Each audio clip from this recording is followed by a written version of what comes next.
Opinion Tamil பார்வையாளர் அனைவருக்கும் வணக்கம். இன்றைய நேர்காணலில் நம்மோடு இணைந்திருப்பவர் பத்திரிகையாளர் திரு கோட்டீஸ்வரன் அவர்கள். சார் வணக்கம். நேர்களுக்கு வணக்கம். சார், நேற்றைக்கு பட்ஜெட் மீதான விவாதத்துல எதிர்க்கட்சி தலைவரான ராகுல் காந்தி அவர்கள் பேசினாரு. ராகுல் காந்தி அவர்கள் பேசியதை அடிக்கடி சபாநாயகரான ஓம் பிர்லா அவர்கள் தடுத்து நிறுத்துவதை பார்க்க முடிஞ்சு. கிரண் ரிஜ்ஜு அவர்களோ சபாநாயகரோட தொடர்ச்சியா அவர் மோதுறார், ரூல்ஸை உடைக்கிறார், இவருக்கு மட்டும் தனி ரூல்ஸ் போட முடியாது அப்படின்னு சொல்லி அந்த போட்டோவை காட்டினதற்கு கிரண் ரிஜ்ஜு அவர்களும் கண்டனத்தை தெரிவித்திருச்சாரு. அதே போல ஓம் பிர்லா அவர்களும் கண்டனத்தை தெரிவித்தாரு. நேற்றைக்கு ராகுல் காந்தி அவருடைய ஸ்பீச் எப்படி பாக்குறீங்க? வழக்கமா இருக்கக்கூடிய தன்மையிலிருந்து இப்பொழுது ராகுல் காந்தி கொஞ்சம் கொஞ்சமா அந்த தன்மை மாறிக்கொண்டிருக்கிறது. இந்த தன்மை என்ன அப்படின்னா, இப்போ இளைஞர்கள் எல்லாம் சொல்லலாம், இந்த சாதாரணமா அந்த ராகுல் பாய் ராக்கி பாயா மாறிட்டு இருக்காரு அப்படின்ற மாதிரி சொல்லலாம். இல்ல வரலாறு படிச்சவங்க கிட்ட புரிஞ்சுக்கிற மாதிரி சொல்லலாம்னா, செங்கிஸ்கானை கோடிட்டு காட்டலாம். இல்ல மகாபாரத கதைக்கு போனோம்னா அர்ஜுனனோட அந்த எப்படி பழி வாங்கினாரு, எப்படி அந்த சூளுரைத்தாரு அப்படின்ற மாதிரி பார்க்கலாம். என்னடா இது பத்திரிகையாளர் இது புதுசா ஏதோ ஒரு தோரணையை சொல்றாரு அப்படின்ற மாதிரி இருக்கும் உங்களுக்கு. இல்ல என்னன்னா, ராகுல் காந்தியோட அந்த தன்மை கொஞ்சம் கொஞ்சமா மாறிக்கிட்டு இருக்குது. அதாவது ஒரு ஒரு கிட்டத்தட்ட ஒரு ஒரு சுல்தானா ஒருத்தர் மாறுறாரு அப்படின்னா, இப்போ எங்க ஏரியால எல்லாம் புதுப்பேட்டையில அது புரியும், எப்படி அந்த பரிணாம வளர்ச்சின்னு. அப்போ அவர் இன்னும் சுருக்கமா சொல்லணும்னா, எளிய முறையில எதிரியோட ஆயுதம் எதுன்றத ராகுல் காந்தி கண்டுபிடிச்சுக்கிட்டார்.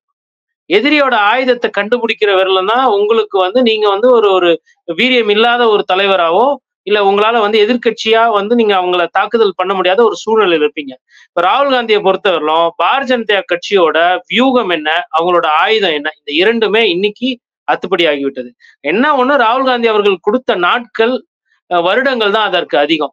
ஆனா இன்னைக்கு அந்த ஒரு சேஞ்ச பார்க்க முடியுது. ஒரு வருடத்திற்கு முன்னாடி ராகுல் காந்தி அவர்கள் பாராளுமன்றத்தில் பேசுறதுக்கும், இப்பொழுது எதிர்கட்சி தலைவர் ஆகிவிட்டு ராகுல் காந்தி பேசுறதுக்கும் அந்த வித்தியாசம் பாத்தீங்கன்னா எண்ணற்ற வகை. அது குறிப்பா பாத்தீங்கன்னா, இந்த இந்துத்துவாவை பத்தி பேசுறார். அதாவது ராகுல் காந்தி அவர்கள் சிவபெருமானை பற்றி பேசியதோ, இல்ல முன்னாடி ஒரு லைன் சொல்லுவாரு, 2 லைன் சொல்லுவாரு. முதல்ல கொஞ்ச நாளைக்கு முன்னாடி பாத்தீங்கன்னா, எனக்கு பயம்னா கிடையாது, சிவனுக்கு எப்படி பயம்னா தெரியாதோ, திரிசூலம் பின்னாடி இருக்கும், தேவைப்படும் போதுதான் பயன்படும், ஆனா பயம் இல்லாத ஒரு ஒரு அரசியல்ல இருக்கிற நான் அந்த தன்மை மாதிரி சொல்லிட்டு, நேத்து என்ன பண்ணாருன்னா மகாபாரத கதையை சொல்லியிருக்காரு. மகாபாரத கதையை சொன்னவர் என்ன சொல்றாருன்னா, நீங்க இந்த சக்கர வியூகம் அமைச்சிருக்கீங்க, இந்த சக்கர வியூகத்தோட பிரச்சனை என்னன்னே உங்களுக்கு தெரியாது. இந்த சக்கர வியூகம் என்னன்னா, எதிரில இருக்கிற ஒரு ஒரு நல்ல வீரனை, அபிமன்யு போன்ற ஒரு தலை சிறந்த வீரனை கூட அந்த வியூகத்துக்குள்ள அமைச்சு, அந்த சக்கர வியூகத்துக்குள்ள வர வச்சு அவனை போர்ல தோற்கடிக்கலான்ற மாதிரி இருக்கு உங்களோட பட்ஜெட். சக்கர வியூகம்னா என்னன்னா, ஒரு ஒரு சக்கரம் மாதிரி இருக்கும், அந்த சிப்பாய்கள் நிக்கிறது. ஒரு சிப்பாய்க்கு பின்னாடி இன்னொரு சிப்பாயின்னு பார்த்து வட்டமா ஒரு 7 வட்டத்துல நிக்க வைப்பாங்க. அப்போ எதிரில ஒரு மிக சிறந்த ஒரு வீரனா இருந்தா கூட அந்த வீரன் அந்த சக்கர வியூகத்துக்குள்ள மாட்டிக்கிட்டா, அந்த சக்கர வியூகத்துல எப்படி வெளியில போறதுன்னு தெரியாது. அபிமன்யுக்கு இந்த வியூகங்கள்லாம் அவங்க அம்மாவோட கருவறையில இருக்கும்போது அந்த கதைகள் கேட்டு வளர்ந்த ஒரு குழந்தை. அப்பாவை தாண்டி வீரம் அதிகமா இருக்கும்ன்ற மாதிரி புராண கதை. அந்த கதையில இருந்து கோடிட்டு காட்டி வராரு ராகுல் காந்தி. கதையில இருந்து சொல்றாரு, இந்த சக்கர வியூகம்ன்றது மேல இருந்து பார்த்தா தாமரை மாதிரி இருக்கும், அப்படி ஒரு தாமரை பட்ஜெட்டை தான் போட்டிருக்கீங்க, இது உள்ள ஜனங்கள்லாம் சின்ன பின்னமா சிக்கி கஷ்டப்படுவாங்க, இதனுடைய தாக்கம் சாரசாரையா எப்படி சிப்பாய்கள் ஒரு வீரனை தாக்குறாங்களோ அது மாதிரி வரிய போட்டு சாரசாரியா தாக்குற மாதிரி மக்கள் பாதிப்புக்குள்ளா இருக்கிறாங்க. நீங்க எடுத்தீங்கன்னா ஜிஎஸ்டி இருக்கு, இன்கம் டாக்ஸ் இருக்கு, செஸ் இருக்கு, வேல்யூ ஆடட் டாக்ஸ் இருக்கு, நம்ம பெட்ரோல் டீசலுக்கு கட்டுறது, சுங்கவரி சாலை இருக்கு, அதுக்கப்புறமா உங்களுக்கு மறைமுக வட்டி, இதெல்லாம் டைரக்ட் வட்டி, டைரக்ட் வரிகள், இது இல்லாம மறைமுக வரிகள் அதிகமா இருக்கு. அப்ப இந்த விஷயங்கள்லாம் பார்க்கும்போது இதுவும் மிடில் கிளாஸை தாக்குதல் பண்றதுதான். இப்ப இதை சொல்லிட்டு அவர் என்ன சொல்றாருன்னா, அபிமன்யு கிடையாது மக்கள்லாம் அர்ஜுனரை போன்றவர்கள், இதை தவிடு முடியாக்கிட்டு இதுல இருந்து எப்படி வெளியில வரோம், இந்த வியூகத்தெல்லாம் உடைச்சு, இந்த சக்கர வியூகமாகட்டும், அது பத்ம வியூகம், அதான் பத்ம வியூகம்ன்றது தாமரை, இந்த தாமரை வியூகமாகட்டும் சக்கர வியூகமாகட்டும் இதெல்லாம் தவிடு முடியாக்குவாங்க. அந்த தாமரை வியூகத்தை தான் நீங்க நெஞ்சில குத்திட்டு இருக்கிறீங்க, நீங்க நெஞ்சில குத்திட்டு நடக்கிறீங்க. ஆனா உங்களுக்கு ஓட்டு போட்ட அந்த நடுத்தர வர்க்கத்தை, மிடில் கிளாஸ, அவங்கதான் நீங்க கரோனால கைத்தட்ட சொன்னப்ப கை தட்டினாங்க, டார்ச் லைட்டை புடிச்சு புடிங்க அப்படின்னப்ப புடிச்சாங்க, உங்களுக்காக இருந்தவங்கள நீங்க முதுகுல குத்துனீங்க, நெஞ்சில குத்துனீங்க, அவங்க உங்களை பார்த்துக்கிட்டு இருக்காங்க, இந்த வியூகத்தை அவங்க உடைப்பாங்க, இதற்கு நான் உறுதுணையா இருப்பேன்ற மாதிரி சூழலிருக்கிறார். இது ஒரு பார். இதை முடிச்சுட்டு என்ன சொல்றாருன்னா, நீங்க ராணுவ வீரர்களுக்கு, விவசாய பெருமக்களுக்கு, குழந்தைகள் நலன், இல்ல வேலை வாய்ப்பு இல்லாத தன்மை, இதுக்கெல்லாம் நீங்க எதுவுமே ஒண்ணுமே பண்ணல உங்க பட்ஜெட்ல. உங்க பட்ஜெட்ல பணக்கார முதலாளிகளுக்கு தான் எல்லாமே இருக்குன்னு சொல்லிட்டு அம்பானி அதானி பேரை இழுக்கிறார். அம்பானி அதானி பேரை சொன்ன உடனே பாராளுமன்றத்துல அமளி. அவர் இல்லாதவங்களை பத்தி பேசக்கூடாது. இவர் கேக்குற, ஏங்க என்னங்க பிரச்சனை? ஒரு சக்கரவியூகம் அமைச்சதுல ஒரு 7-8 பேர் சேர்ந்து சூழ்ச்சி பண்ணாங்க. அபிமன்யுவை பிடிக்கிறதுக்கு, அந்த வீரனை, அந்த இளைஞனை பிடிக்கிறதுக்கு சூழ்ச்சி பண்ணாங்க.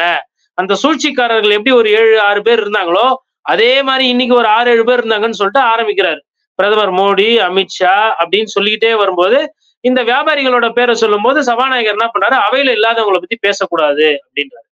உடனே சரி, அவையில இல்லாதவங்கள பேசக்கூடாதுன்னு சொல்லிட்டு அந்த முக்கியமான 3 நபர்களை பத்தி பேசுறாரு. அதுல ஒரு சில வாதங்களை அவை குறிப்புல இருந்து சபாநாயகர் நீக்கிறார். அப்ப அவர் மக்களுக்கு, அன்றாட மக்களுக்கு புரியுற வகையில அவர் மகாபாரத கதையை கோடிட்டு காமிச்சு இது என்னன்றார். போன பாராளுமன்றத்துல என்ன பண்ணாருன்னா, எல்லா மதத்திலுமே அன்பை செலுத்தணும், ஒருத்தருக்கு ஒருத்தர் நட்பு பாராட்டணும் இருக்கு. ஆனா இந்தியால இருக்கிற மதங்களோட தன்மையே தெரியாத ஒரு கட்சியா இருக்கிறீங்களே, தன்மையே தெரியாத ஒரு பிரதமரா இருக்கீங்களே. அதே மாதிரி சபாநாயகர் என்ன பார்த்து கை கொடுக்கும் போது நெஞ்சு நிமிந்து நீங்க நடக்கிறீங்க. ஆனா மோடி அவர்களை பார்க்கும்போது குனிஞ்சு போய் வணக்கம் வைக்கிறீங்க. அப்ப அந்த பயம் கலந்த வாழ்க்கை வேணாம்னு சொல்லிட்டு அந்த பயத்தை இன்னும் தொடர்றாரு. இந்த நாட்டுல எல்லாருக்குமே பயமா இருக்கு. குறிப்பா சொன்னோம்னா என்னோட நண்பர்கள் எதிர்கட்சியில இருக்கிறவங்களுக்கு பயம் அதிகமா இருக்கு. உதாரணத்துக்கு ஒருவேளை இன்றைய டிஃபென்ஸ் மினிஸ்டர் பிரதமர் ஆகணும்னு நினைச்சா அப்படின்னு சொல்லிட்டு அப்படி பார்த்து சிரிக்கிறார். அப்ப என்னன்னா, அவர் பேசுறதுல சிந்திக்க வைக்கிற கருத்து இருக்கு, மக்களோட உணர்வு இருக்கு, கிண்டல் இருக்கு. அதுல எங்கெங்கெல்லாம் அம்மையார் தவறு பண்ணிருக்காங்களோ பட்ஜெட்ல, இந்த வரிச்சுமை எவ்வளவு அதிகமா இருக்கு, வேலை வாய்ப்புக்கு நீங்க எதுவும் பண்ணல, அதே மாதிரி இன்டர்ன்ஷிப் ட்ரைனிங் பத்தி எல்லாம் சொல்றீங்க, இதெல்லாம் உங்களுக்கு புரியுமா, இது எப்படி சாத்தியம், இது எப்படி நீங்க கொண்டு வருவீங்க, எப்படி வேலை வாய்ப்பு வரீங்கன்னு சொல்லிட்டு மக்கள் பிரச்சனையும் பேசுறாரு. முந்தைய காலத்துல இருந்த ராகுல் காந்திக்கும் இன்னைக்கு இருக்கிற ராகுல் காந்திக்கும் வித்தியாசம் என்னன்னா, இதுதான் வித்தியாசம். முன்னாடி ஒரு லைன் இங்கிலீஷ்ல பேசுவாரு, அடுத்து ஹிந்தி வருவாரு, அப்புறம் மேலை நாடுகளை எடுத்துக்காட்டா காட்டுவாரு. இப்ப அப்படிலாம் இல்ல. உங்களுக்கு வேணும்ன்றது ராமாயணம், மகாபாரதம். இந்த கதை சொல்லிதானே நீங்க மக்களை நீங்க நல்லவர்கள் போல காட்டிக்கிட்டீங்க. நீங்க நல்லவர்கள் இல்ல, நீங்க பண்ற ஆட்சி விஷமத்தனமான ஆட்சி, மக்கள் விரோத ஆட்சி, மக்களோட பணத்தை நீங்க கொஞ்சம் கொஞ்சமா எடுக்கிறீங்கன்றத இந்து மதத்துல இருக்கக்கூடிய தர்மங்களை வைத்து, இந்து மதத்துல இருக்கக்கூடிய கதைகளை வைத்தே இவர்களை தாக்குகிறார். இதான் நான் சொன்ன அவங்களோட ஆயுதம் எதுன்னு கண்டுபிடிச்சிட்டார். ரெண்டாவது, அவங்களோட சூட்சமம் என்னன்னு புரிஞ்சுக்கிட்டு சொல்றாரு, இங்க இருக்கிற முதலாளிகளுக்கு அந்த அளவுக்கு வரி சலுகைகள் குறைக்கல, ஆனா வெளிநாட்டுல இருக்கிற முதலாளிகளுக்கோ இல்ல வெளிநாட்டுல இருந்து முதலீடு பண்றவர்களுக்கோ வரியை குறைக்கிறாங்க. அப்ப இவங்க என்ன மாதிரி தன்மை படைத்தவர்கள் அப்படின்றதெல்லாம் அவரோட அந்த பட்ஜெட் ஸ்பீச்ல இருக்கு. கிட்டத்தட்ட அவர் நேத்து பட்டாசு மாதிரி வெடிச்சு தள்ளிட்டார். அதாவது பதிலோ எதுவுமே இல்லை. ஆனா கேட்கிற கேள்வி நியாயமான கேள்வி. அப்போ ஒரு சக்கர வியூகம்ன்றது எப்படின்னா, ஒருத்தர் சிக்கிட்டாங்கன்னா அதுல இருந்து வெளியில வர முடியாது. இன்னைக்கு சாமானியனோட மக்கள் பிரச்சனையும் கிட்டத்தட்ட அப்படிதான். நீங்க ஜிஎஸ்டி, நீங்க ஒரு பொருள் சாப்பிட்டீங்கன்னாலும் அதுக்கு வரி, ஒரு கண்ணாடி போட்டீங்கன்னா அதுல வரி இருக்கு, துணி போட்டா அதுல வரி இருக்கு, காலனி போட்டா அதுல வரி இருக்கு, பெல்ட் கட்டினா வரி இருக்கு, பனியன் உள்ளாடைகள் போட்டா அதுல வரி இருக்குது. அப்ப எதுலையுமே வரி விட்டு வைக்கல. கிட்டத்தட்ட இதுதான் அபிமன்யுக்கு போட்டது. அபிமன்யு அந்த சக்கரத்துக்குள்ள இருந்து வெளியில வந்துடக்கூடாது, அவன் மீண்டக்கூடாதுன்ற மாதிரி மிடில் கிளாஸ் எப்படி மாட்டிக்கிட்டு இருக்குன்றத சொல்லிட்டு இந்த இண்டெக்ஸேஷனையும் தூக்கிட்டீங்க. இந்த இண்டெக்ஸேஷன் என்னன்னா, ஒருத்தர் வீடு வாங்குறாங்க, ஒருத்தர் நகை வாங்குறாங்க, கடன்லாம் வாங்கியிருப்பாங்க, வட்டி கட்டி இருப்பாங்க, அதுக்கு வரியை கட்டியிருப்பாங்க. மூணுத்தையும் கட்டி முடிச்சுட்டு அந்த வீடு ஒரு 20 வருஷம் கழிச்சு வந்ததுக்கு அப்புறம் அந்த வீடை வித்துட்டு பொண்ணுக்கு கல்யாணம் பண்ணலாம், இல்ல அந்த நகையை வித்துட்டு பையனை படிக்க வைக்கலாம் அப்படின்னு நினைக்கும் போது அதுல லாபத்துல அரசாங்கத்துக்கு வரியை கட்டணும். இதுதான் அந்த இண்டெக்ஸேஷனை நீக்கினது. இந்த இண்டெக்ஸேஷனையும் அவங்களுக்கு புரியுற மாதிரி நேத்து பேசியிருக்கிறாரு.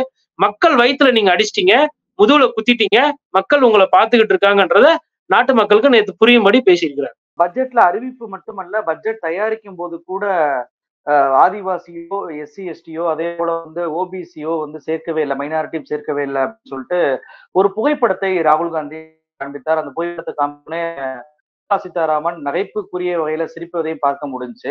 அந்த புகைப்படத்தை காட்டக்கூடாதுன்னு சொல்லி ஓம் பிர்லா அவர்கள் சொல்றாங்க. அந்த புகைப்படும் போதெல்லாம் ஒளிபரப்பக்கூடிய சன்சாத் டிவி அதை ராகுல் காந்தி அந்த புகைப்படத்தை காட்டுவதை காண்பிக்காமல் அந்த சமயம் மட்டும் ஓம் பிர்லாவை காமிக்கிறாங்க. இது எப்படி பாக்குறீங்க? இல்லைங்க, இது ஒரு வேடிக்கையான ஒரு விஷயம். அதாவது பட்ஜெட்டை யார் தயாரிக்கிறாங்க அப்படின்றது, இப்போ ஒரு படம் எடுக்கிறீங்கன்னு வச்சுக்கோங்களேன், ஒரு சின்ன படம் குறும்படம் எடுக்கிறீங்கனாலுமே அந்த குறும்படத்துல யாரு கதை எழுதுனது, யாரு வசனகர்த்தா, அதுக்கு ஒளிப்பதிவு யாரு, கதை யாரு, திரைக்கதை யாருன்னு சொல்லிட்டு போடுவாங்க. அப்படி இருக்கும்போது இது இவ்வளவு பெரிய பட்ஜெட், கிட்டத்தட்ட ஒரு நாட்டு மக்கள் 140-150 கோடி பேர் மக்களுடைய வாழ்வாதாரம், வாழ்க்கை சம்பந்தப்பட்ட ஒரு டாக்குமெண்ட் தான் பட்ஜெட்.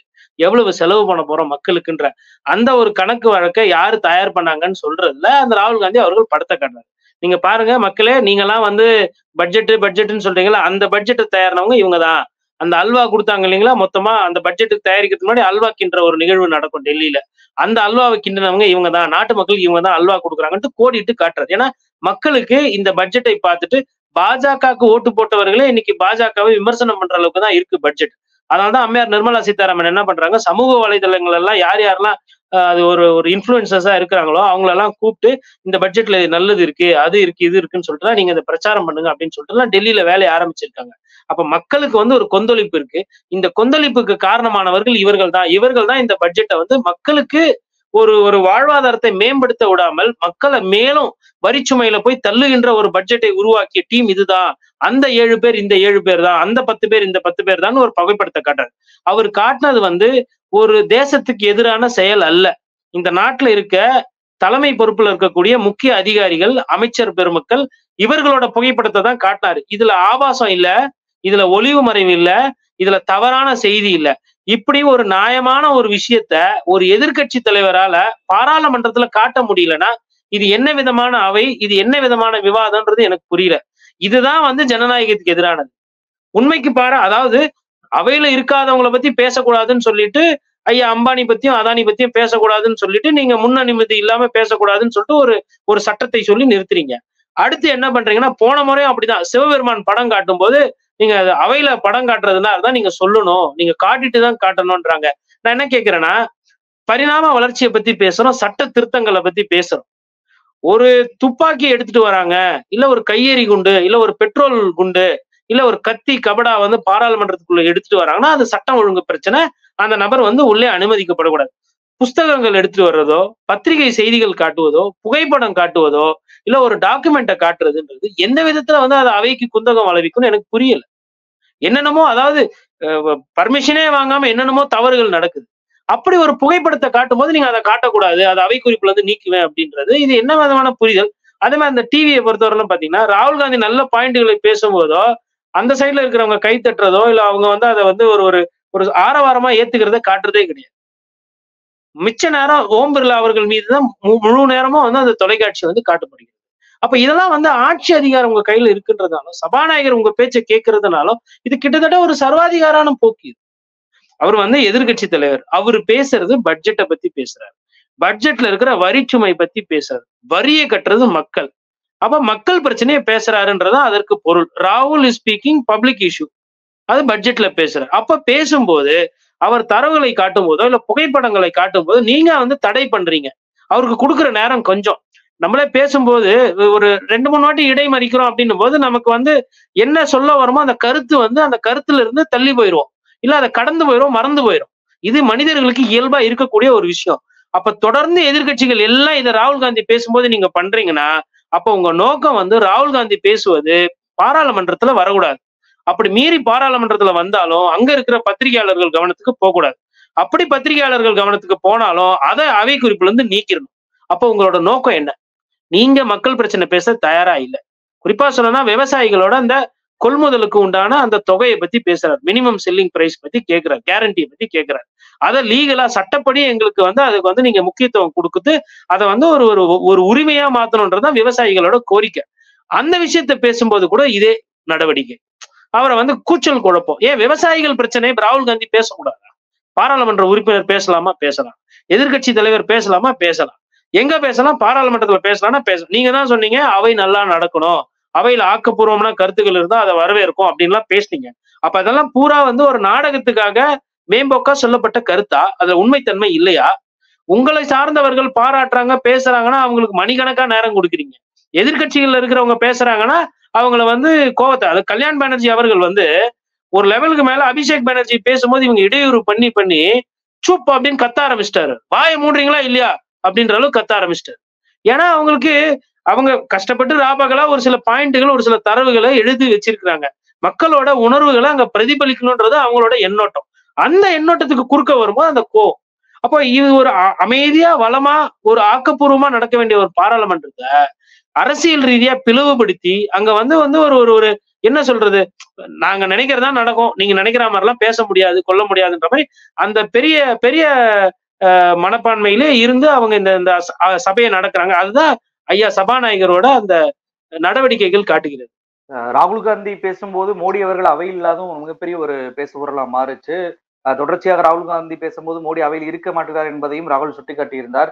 நேற்றைக்கு பாஜக ஆளக்கூடிய மாநிலங்களுடைய சிஎம்களை எல்லாம் பிரதமர் மோடி அவர்கள் சந்திச்சிருக்கிறாரு தனித்தனியே. இதுல மிக முக்கியமாக பார்க்க வேண்டியது என்னன்னா மணிப்பூருடைய சிஎம் கடந்த மே மாதம் 2023 அங்க கலவரம் நடந்துச்சு. அதிலிருந்து மணிப்பூர் சிஎம்ஐ மோடி அவர்கள் பார்க்கவே இல்லை. அவர் தொடர்ச்சியா அப்பாயின்மெண்ட் கேட்டும் அதுக்கு அப்பாயின்மெண்ட் கொடுக்கவே இல்லை. ஆனா நேற்றைக்கு இருவரும் சந்தித்திருக்கிறார்கள் அப்படின்ற ரிப்போர்ட் வந்து வெளியாயிருக்கு. கூடவே அமித்ஷாவும் ராஜ்நாத்தும் இருந்திருக்கிறாங்க. பட் ஆனா எல்லா முதலமைச்சர்களையும் சந்திச்ச புகைப்படத்தை பிஎம்ஓ தன்னுடைய ட்விட்டர் பக்கத்துல வெளியிடுறாங்க. ஆனா மணிப்பூர் சிஎம் உடைய சந்திப்பு குறித்த அந்த புகைப்படத்தை மட்டும் வெளியிடவே இல்லை. இதை காங்கிரஸ் கட்சி கேள்வியை எழுப்பியிருக்கிறாங்க. ஏன் வெளியிடல? உண்மையிலேயே சந்திச்சீங்களா இல்லையா அப்படின்னு கேட்டிருக்கிறாங்க. நீங்க எப்படி பாக்குறீங்க? மோடி ஏன் அந்த புகைப்படத்தை வெளியிட மறுக்கிறாரு நீங்க நினைக்கிறீங்க? மணிப்பூர் பட்டக்காலே படுன்ற மாதிரி இந்த பாரதிய ஜனதா கட்சிக்கு மணிப்பூர் இந்தியால ஒண்டி ஒரு அருவருப்பையும் ஒரு கெட்ட பெயரையும் ஏற்படுத்தி தர்ற. உலக அளவுல உலக நாடுகள் பூரா மணிப்பூர் விவகாரத்துல இந்தியாவோட தலையீட்டு ரொம்ப மோசமாக இருக்கிறது. ஏன்னா இது மணிப்பூர்ல என்ன சாதி, என்ன என்ன மதம்ன்றதை தாண்டி அவர்கள் அடிப்படையில மனிதர்கள், அவர்கள் அடிப்படையில இந்தியர்கள். அப்ப இந்தியர்களோட ஒரு உயிரையும் ஒரு மானத்தையும் மாண்பையும் காப்பாற்ற வேண்டியது ஒரு தலையாய ஒரு கடமை. அது எந்த ஒரு ஆளுகின்ற கட்சியாக இருந்தாலும் சரி, அந்த கடமையை தவறு செய்து விட்டது பாரதிய ஜனதா கட்சி. அப்ப அந்த கடமையை செய்யாதனால அவர்களுக்கு அதனால ஒரு வருத்தம், ஒரு வேதனை, ஒரு அசிங்கம் கூட வச்சுக்கலாம். அப்ப அதை அவர்கள் தவிர்க்கிறதுக்கு என்ன பண்ணுமோ அத்தனையும் பண்றாங்க. அதனாலதான் பிரதமர் அங்க போக மாட்டேன்றாரு. பிரதமர் மணிப்பூர் மக்களை சந்திக்க மாட்டேன்றாரு. பத்திரிகையாளர்கள் மணிப்பூரை பத்தி எதனா கேட்கணும்னு நினைச்சாங்கன்னா அதுல அவருக்கு ஒரு கருத்தோ ஒரு பத்திரிகையாளர் சந்திப்போ கிடையாது. அப்ப இதெல்லாம் இருக்கும்பொழுது பாராளுமன்றத்துல அதை பத்தி பேசுவாருன்னு எதிர்பார்த்தப்பட்டது. அப்போ அதை பத்தியும் அவரு பெருசா வாயை திறக்கல. கிட்டத்தட்ட ஒரு 2-3 மாதங்கள் கழித்துதான் அதை பத்தி கொஞ்சம் எனக்கு வருத்தமாக இருக்கிறது, எனக்கு மனக்கசப்பாக இருக்கிறது, என் மனது வலிக்கிறது அப்படின்றதெல்லாம் பண்ணப்போ டெலிகிராஃப் பத்திரிகை என்ன பண்ணாங்கன்னா ஒரு 70-75 நாள் ஒரு முதல்ல அப்படியே படுத்து கிடக்குற மாதிரி கார்ட்டூனை போட்டுட்டு கடைசியா ஒரு நாள் முதல்ல வாயை திறந்து கண்ணுல தண்ணி வரும். அதான் முதல கண்ணி கடிதம். அந்த முதலை பெருசா போட்டு இந்த முதல்ல யாரு தெரியுதா அப்படின்ட்டு டெலிகிராஃப் பத்திரிகை ஒரு தலையங்கத்தையும் ஒரு கார்ட்டூனையும் வெளியிட்டாங்க. அப்போ ஒரு பிரதமரோட தன்மை என்பது இவ்வாறு இருக்குது. அப்போது அந்த முதலமைச்சர், அதாவது மணிப்பூர் பிரேன் சிங் வராரு. அவரை இவர் தனிமையில சந்திக்கிறாரு. உள்ள ஏதோ பேசுறாங்க. உள்ள காய்கறி வியாபாரம் என்ன நடக்குது, ஸ்கொயர் ஃபீட் எவ்வளவு மெட்ராஸ்ல போகுது, இல்ல ஸ்ரீஹரிகோட்டால ராக்கெட் போகுதான்னு பேசியிருக்க போட்டுல. அவங்க என்ன பேசியிருப்பாங்கன்னா கண்டிப்பா சட்டம் ஒழுங்கு பிரச்சனை அமைதியா இருக்கா, மக்கள் பாதுகாப்பா இருக்காங்களா, அந்த பேசியிருப்பாங்க. ஆனா அந்த புகைப்படத்தை நீங்க வெளியிடுறதுக்கு உங்களுக்கு ஒரு உண்மை தன்மை இருக்கணும். நீங்க ஒரு தரவுகள் கரெக்டா சொல்லணும். நீங்க ஒரு நடுநிலையாளரா இருந்தாதான் இதெல்லாம் பண்ண தோணும். மணிப்பூர் விஷயத்துல விவகாரத்துல ஒரு பிரதமரா எந்த வித நடவடிக்கையுமே எடுக்கல. ஒரு கட்சி தலைவரா அந்த பாரதிய ஜனதா கட்சி அந்த முதலமைச்சர் மீது இவ்வளவு குற்றச்சாட்டுகள், அபாண்டமான பழிகள் வந்த பொழுதும் அதனுடைய உண்மைத்தன்மை என்னன்னு ஆராயல. இன்னைக்கு ஹைலி மிலிட்டரைஸ்டு ஸ்டேட் எதுன்னு கேட்டீங்கன்னா மணிப்பூர் தான். அதாவது ஒரு கிலோமீட்டருக்கே அதிகமான காவல்துறை, அதிகமான இராணுவத்துறை வேலை செய்யறாங்கன்னா அது அங்கதான். இந்த மாதிரி நிலைமை அங்க வர்றதுக்கு காரணம் பாரதிய ஜனதா கட்சியினுடைய ஆட்சி. அப்ப அந்த ஆட்சியினுடைய சம்பந்தப்பட்ட முக்கியஸ்தர் வராரு, நீங்க சந்திக்கிறீங்க. மத்த முதலமைச்சர்களோட புகைப்படத்தெல்லாம் வெளியிட தெரியுது. இந்த புகைப்படத்தை வெளியிடல அப்படின்னா உங்களோட அரசியல் சூட்சமம், அரசியலை நீங்க மறைக்க நினைக்கிற அந்த விஷயம் எல்லாம் வெளிப்படையா தெரியுது. உங்ககிட்ட வெளிப்படை தன்மை இல்லைன்றதா அதோட புரிதல். யாரு போய் சந்திச்ச புகைப்படம் எடுத்தாலும் புகைப்படத்துக்கு ஒரு சின்ன வாய்ப்பு இருந்தா கூட அதை அரிதும் பயன்படுத்திக்கக்கூடிய ஐயா தான் நம்ம பிரதமர் அவர்கள். அப்படி இருந்தும் கூட மணிப்பூர் முதலமைச்சர் சம்பந்தமா நான் பேச மாட்டேன், மணிப்பூர் முதலமைச்சரோட படம் எடுத்துக்கிட்டா அதை நான் வெளியிட மாட்டேன், இல்ல படமே எடுத்துக்க மாட்டேன், மணிப்பூர் மக்களையும் போய் சந்திக்க மாட்டேன், மணிப்பூர் பத்தி யாருன்னா பேசினாலும் நான் வாயை திறக்க மாட்டேன் அப்படின்றது அவரோட நிலைப்பாடு. அந்த நிலைப்பாடுல அவர் உறுதியா இருக்கிறார், அதை தொடர்றாரு. மக்களும் இதெல்லாம் பார்த்துக்கிட்டு இருக்கிறாங்க. நிகழ்ச்சியில் கலந்து கொண்டு நிறைய தகவல்களை நம்ம நேரிட்ட பகிர்ந்துட்டீங்க. ரொம்ப நன்றி சார். நன்றி, வணக்கம்.